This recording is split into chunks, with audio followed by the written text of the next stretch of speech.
안녕하세요. 매일 성경으로 말씀을 만나는 시간 5분 메시지의 북악하늘교회 임명진 목사입니다. 반갑습니다. 예수님 안에서의 삶을 살아가는 것 기적이 아닐까 싶습니다. 생명이 오늘 이 시간 우리의 삶에서 역동되는 것도 역시 기적이 아닐까 싶고요. 그리고 그것에 감사하며 살아가는 사람이 진실로 삶을 가장 가치 있게 사는 것이 아닌가, 그런 생각이 드는 오늘 아침입니다. 오늘 함께 나눌 묵상의 말씀은요, 누가복음 21장 29절에서 38절까지의 말씀입니다. 하나님 나라 중심적 삶이라는 주제를 가지고 함께 말씀을 묵상해 보도록 하겠습니다. 제가 먼저 본문 말씀 읽어보겠습니다. 이에 비유로 이르시되 무화과 나무와 모든 나무를 보라. 싹이 나면 너희가 보고 여름이 가까운 줄을 자연히 아나니, 이와 같이 너희가 이런 일이 일어나는 것을 보거든 하나님의 나라가 가까이 온 줄을 알라. 내가 진실로 너희에게 말하노니 이 세대가 지나가기 전에 모든 일이 다 이루어지리라. 천지는 없어지겠으나 내 말은 없어지지 아니하리라. 너희는 스스로 조심하라. 그렇지 않으면 방탕함과 술 취함과 생활의 염려로 마음이 둔하여지고 뜻밖의 그날이 덫과 같이 너희에게 임하리라. 이날은 온 지구상에 거하는 모든 사람에게 임하리라. 이러므로 너희는 장차 올 이 모든 일을 능히 피하고 인자 앞에 서도록 항상 기도하며 깨어있으라 하시니라. 예수께서 낮에는 성전에서 가르치시고 밤에는 나가 감람원이라는 산에서 쉬시니, 모든 백성이 그 말씀을 들으려고 이른 아침에 성전에 나아가더라. 아멘. 고난과 십자가를 앞둔 상황에서 예수님께서 행하신 중요한 일들 중 하나는요, 성전에서 가르치는 일이었습니다. 방금 읽었던 본문 37, 38절에서 기록된 것처럼 예수님은 낮에는 성전에서 가르치셨습니다. 자, 그러고 보면요, 예수님께서 성전을 활용하신 방식은 철저하게 가르침과 기도의 집이었다는 것을 알 수 있습니다. 누가복음 19장 46절 보면요, 성전에서 장사하고 있던 사람들을 예수님께서 내어 쫓으시면서 다음과 같이 선포합니다. 그들에게 이르시되 기록된 바 내 집은 기도하는 집이 되리라 하였거늘 너희는 강도의 소굴을 만들었도다 하시니라. 그렇죠.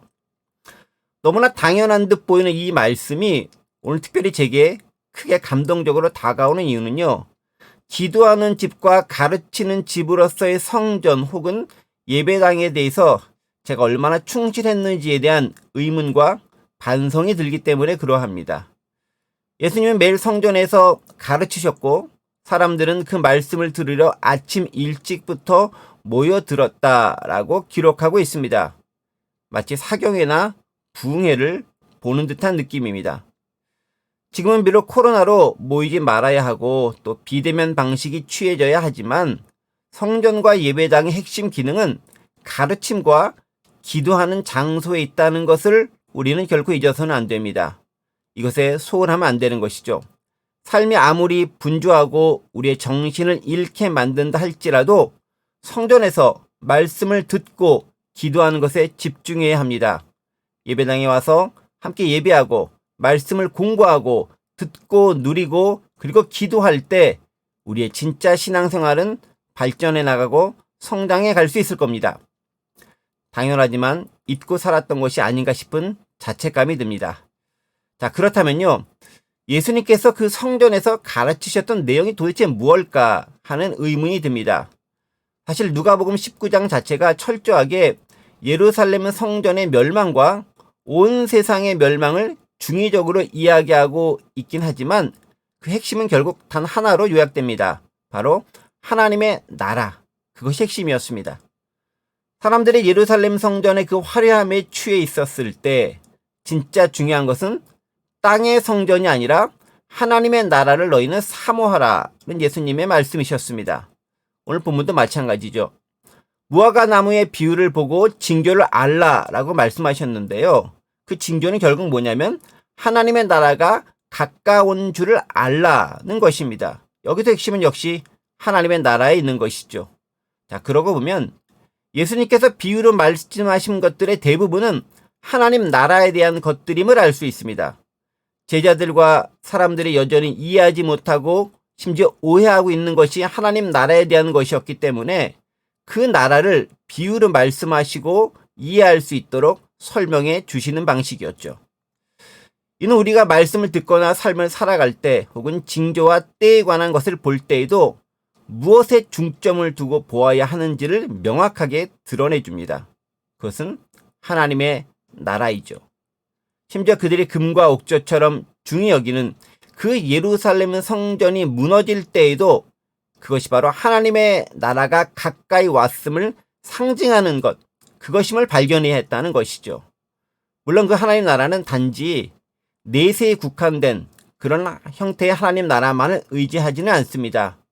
오히려 현재 이 땅에 임한 그리고 조금씩 경험되고 있는 바로 그 하나님의 나라를 가리키는 경우가 훨씬 많습니다. 예수님께서 이 땅에 오셔서 보여주신 것이 바로 그 이미 임한 하나님의 나라이기 때문에 그러합니다. 예수님은 말씀과 비유로 또 삶과 행동으로 하나님의 나라를 직접 사람들에게 경험시켜 주셨습니다. 이는 우리에게도 마찬가지죠. 하나님의 나라를 이 땅에서 경험하고 만들고 그 삶을 누리며 살아가야 합니다. 그래야 마지막 날에 우리가 진짜 하나님 나라에 갔었을 때 그 나라의 삶이 어색하거나 낯설지 않게 다가올 수 있게 되지 않겠습니까?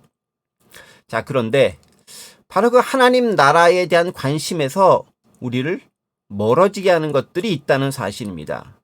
34절에서 36절까지의 말씀이 그것을 증거합니다. 무엇일까요? 바로 방탕함과 술 취함 그리고 생활의 염려입니다. 읽어볼까요? 너희는 스스로 조심하라.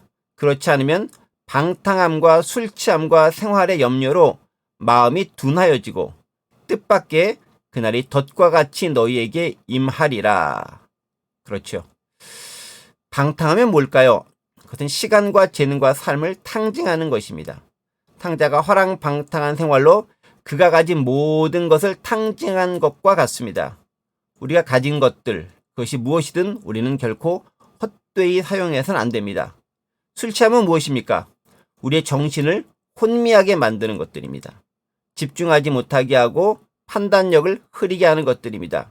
성령에 취해야 하는데 다른 세상의 즐거움에 취하는 것입니다. 예수님 외에 다른 것들로 우리 삶을 회피하는 것입니다. 마지막으로 생활의 염려가 있습니다. 삶의 현장에서 발생하는 온갖 걱정, 근심들, 그것들입니다. 사실 세상을 살아가면서 걱정과 근심 안 생길 수 없죠. 누구나 그런 것들 하나씩은 다 달고 살아갑니다. 자, 그런데 문제는 그 염려에만 묶여 산다는 그 사실 자체가 문제입니다. 예수님은요, 하늘의 새와 들판의 꽃들을 비유로 말씀하시면서 하나님이 먹이시고 입히신다고 강조하셨습니다. 그렇다고 삶에 대해 무책임해라, 무감각해라, 그런 말씀이 아닙니다. 아직 일어나지도 않은 일들을 염려하고 그것 때문에 온 정신이 빠져서 진짜 관심을 기울여야 할 것들에 소홀하지 말라는 말씀입니다. 그 시간에 우리가 해야 할 것들이 있다는 거죠. 그런 어려움이 생겼을 때, 근심 걱정이 생겼을 때 무엇을 해야 될까요? 바울 사도가 우리에게 해답을 줍니다. 아무것도 염려하지 말고 다만 모든 일에 기도와 간구로 너희 구할 것을 감사함으로 하나님께 아뢰라. 그리하면 모든 지각에 뛰어난 하나님의 평강이 그리스도 예수 안에서 너희 마음과 생각을 지키시리라. 아멘. 그렇습니다. 그 시간에 우리는 걱정, 근심하는 대신에 그 문제에 대해 감사함으로 기도하는 것이고 하나님께 아뢰는 것입니다. 내 문제를 하나님의 문제로 내어드리는 것이지요. 그러면 하나님의 평강이 우리의 마음과 생각을 지키신다고 이야기하고 있습니다. 그렇습니다. 염려는 마음을 좀먹고 우리의 정신을 혼미하게 만듭니다. 그러나 기도를 통한 평강은 우리의 마음과 생각을 견고하게 하고 안정감 있게 만들어줍니다. 삶을 제대로 살아가는 비결이 아닐 수 없습니다. 자, 그런데 진짜 문제는요, 이런 방탕함, 술 취함, 그리고 생활의 염려가 우리의 마음을 둔하게 만든다라는 것입니다. 무엇에 둔하게 만들까요? 바로 하나님의 나라에 둔하게 만든다는 것이죠. 관심을 끊게 만들고 멀어지게 만드는 것입니다. 진짜 관심을 두어야 할 곳에서 멀어지게 만들고 엉뚱한 것들이 우리의 삶과 우리의 생각을 지배하도록 만든다는 것이죠. 그게 사탄이 우리를 농락하는 방법입니다. 우리의 관심이 하나님의 나라에서 멀어지는 순간 우리는 세상의 방식과 삶과 유혹의 지혜를 받게 됩니다.